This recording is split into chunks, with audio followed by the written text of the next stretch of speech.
थे, सबको कहा आप स्वतंत्र हैं, चाहे पाकिस्तान में हो जाओ, चाहे भारत में हो जाओ, चाहे स्वतंत्र हो जाओ, तीनों स्थितियां दे दी। इन्होंने सबके पास जा जाके एक भी दिन चैन से नहीं सोए। रात किसी रियासत में सो रहे हैं तो भोजन दोपहर का किसी रियासत में कर रहे हैं। सबके पास जा करके इन्होंने सबकी देशभक्ति को ललकारा। सबके पास, इनके पास इतना बढ़िया सबके लिए वर्क करके जाते थे कि सब कुछ बोल नहीं पाते थे। कहीं का राजा अगर थोड़ा सा नहीं समझ पा रहा है तो वहां के रानी को समझा ले जाते थे, उसके युवराज को समझा ले जाते थे, और कहीं कुछ नहीं समझ पा रहे हैं तो लोगों को लालच भी देते थे कि स्वतंत्र भारत की सरकार में आपको हम ये देंगे, ये देंगे।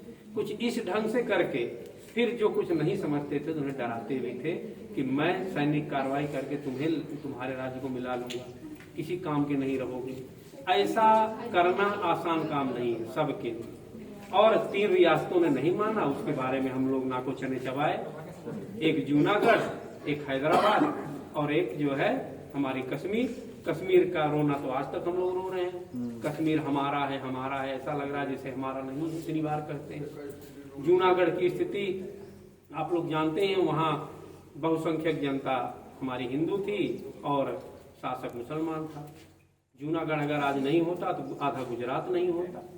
हैदराबाद की स्थिति हमें सैन्य कार्रवाई करके लेनी पड़ी, और गोवा में भी हमें सैन्य कार्रवाई करना पड़ा, लेकिन बहुत बाद में, सन 61 के आसपास। तो इनके कार्य के महत्व को हम इस प्रकार जानते हैं कि आज हमको कम से कम 562 देशों का वीजा बनवा के रखना पड़ता अपने जेब में।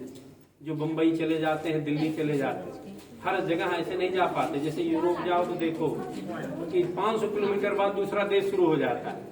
यही स्थिति यहाँ भी होती। यहाँ 700 किलोमीटर तक तो उत्तर प्रदेश ही है। यहाँ से 700 किलोमीटर जाओ पश्चिम, उत्तर प्रदेश ही रहता है। और यही उत्तर प्रदेश में आपके कितने देश होते? एक अवध होता, एक रुहेलखंड होता, एक बुंदेलखंड होता, इस हिसाब से एक काशी होता, एक अयोध्या होता, इस हिसाब से ये होता। माने अगर ये पटेल नहीं होते तो होता। ठीक, चलो ठीक है, समझो भी, चुलबुलेपन से भी समझो, कोई बड़ी बात नहीं। अच्छे श्रोता बनोगे तभी अच्छे वक्ता बन